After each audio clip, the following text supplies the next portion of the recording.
Hello, my name is Joel Hastings. I'm the pastor here at Community Bible Church, and we are going to do another episode of how to study our Bible. I went back and I was looking at some of the videos that we've made here.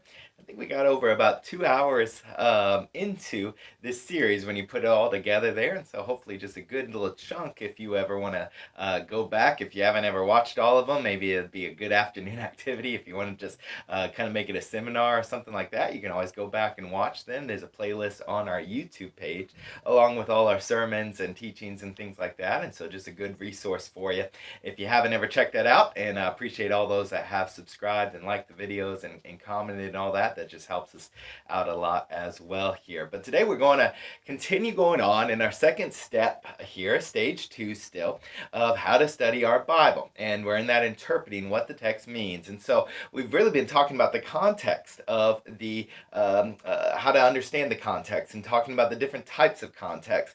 And now we're in the literary context here, meaning about what we have to figure out what's being said in the particular text that we're studying, the particular passage that we're studying, how does it correlate to the rest of the Bible, to make sure that we're not just taking a little snippet out and trying to make it work wherever we want to, or make it mean what we want it to mean and not what it actually really meant whenever it was originally spoken here. And so last week we talked about the immediate context, and as I mentioned, and that's still true, that the immediate context is by far the most important out of everything that you can learn that we talked about. Really just understanding what's in front of it, what's behind it. That's going to answer the vast majority of your questions. But there are going to be many times in which case, after you read what's before it and what's behind it, you still will not fully understand what is being said or what's trying to be taught, or maybe that you don't have all your questions answered. And so for that case, then, the next steps that we need to go through is looking at the next two types of context here. I'm going to cover them in just in one video here because they kind of work very closely together. But the first idea is the book's context, or the context of the book that you are reading. And so we've been studying through the book of Jude in these videos here, or you might be studying through a different book in your own study and things like that. And now each in book, Matthew, Mark, Luke, John, Hebrews, Revelation, Exodus, whatever book you are studying in, they all have a unique author. They all have unique recipients. They all have an intended purpose. Now, they all work together to make one grand story, which we'll get into in just a minute here. But each book is also a standalone type book here. And so sometimes how one author will say a word is maybe slightly different meaning than another author, how he might use that same word or that same concept. What's mentioned in the Old Testament, there might be a slightly different meaning, or nuance, I should say, than what's maybe mentioned in the New Testament, because there's different languages going on there, and it's being translated from Hebrew or from Greek, and there's different cultures and different intended audiences here.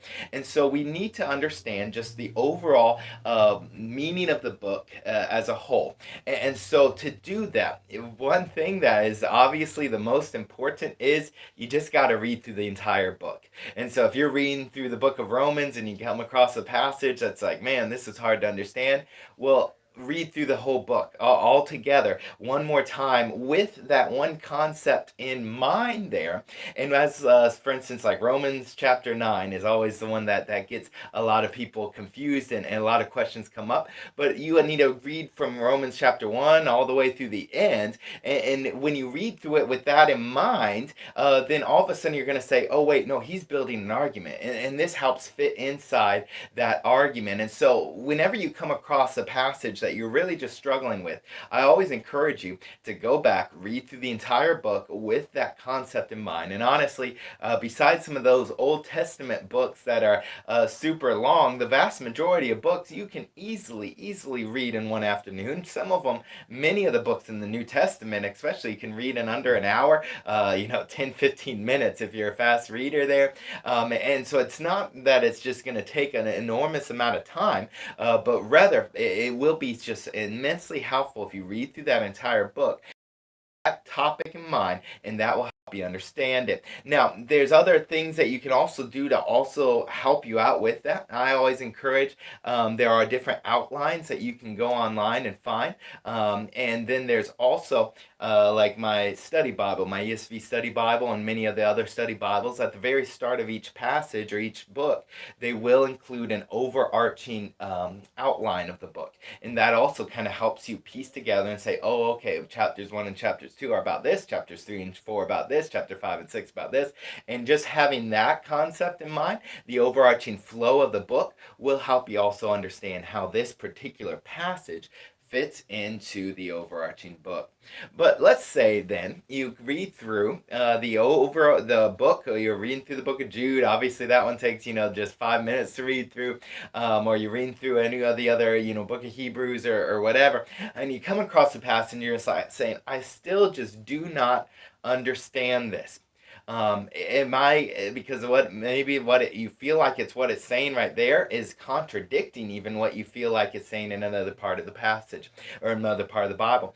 And so you do also need to keep in mind the biblical context as well. And what I mean by that is that it takes into account the entire Bible, everything, because we know that the Bible tells one story and that there's nothing that actually will contradict each other. There are certain paradoxes that we just cannot fully understand, like God being three persons but yet one God. Obviously the Trinity is not something we can fully understand, but it doesn't contradict each other. It's just something outside of our full realm of understanding there. And so we know that the Bible doesn't contradict each other, but then we come across these passages where we say, well, which is it? Because it seems like one side is saying this, there's another passage that's saying this, so how do we come to that conclusion? Let me give you an example of this here.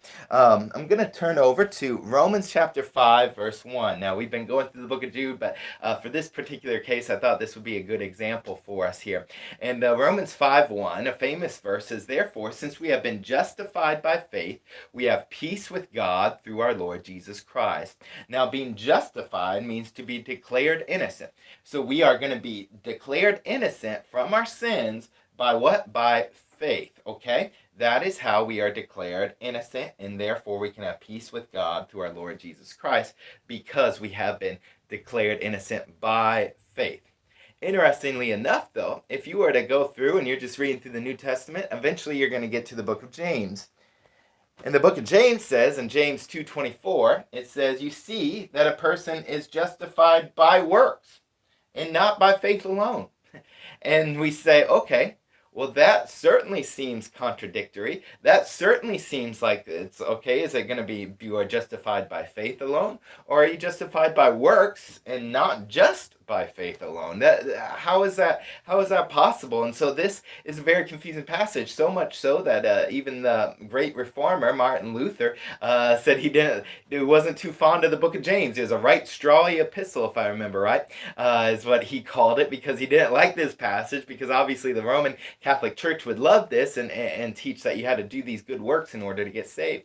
And so what is it here? So we have to look at the entire Bible passage. Now, first of all, for the book of James, you still need to know the book's context as well. Because if you read through the book of James, you're going to notice at the very beginning, it was going to be written to Jewish Christians in the dispersia, spread out. And so this was not written to unbelievers, but yet this was written about how Christians are to behave, how Christians are to showcase their faith.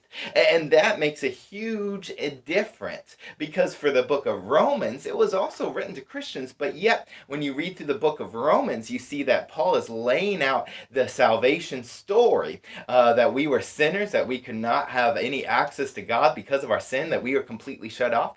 But then it was through our faith in Jesus Christ, that free gift that he gave us, that is having faith in him is how we are justified. So the book of Romans, it's clearly laying out just the overarching theology of salvation, whereas the book of James is saying once you are saved, then you need to live with good good works. And of course, Christians are not just supposed to be somebody that says, well, I got saved so I can just treat people horribly now. No, as Christian, we ought to still be about good works, knowing that that did not get us saved, but it is something that showcases that we are saved. And so here's an example of where you both need to know the book's context to understand what James is saying and what Paul is saying in the book of Romans here. But then you also need to be able to combine these two thoughts together, and know that just because Paul said that we are justified by faith doesn't mean that a Christian ought not to do good things, because then we have to add in the part about James where it says we also are justified by works,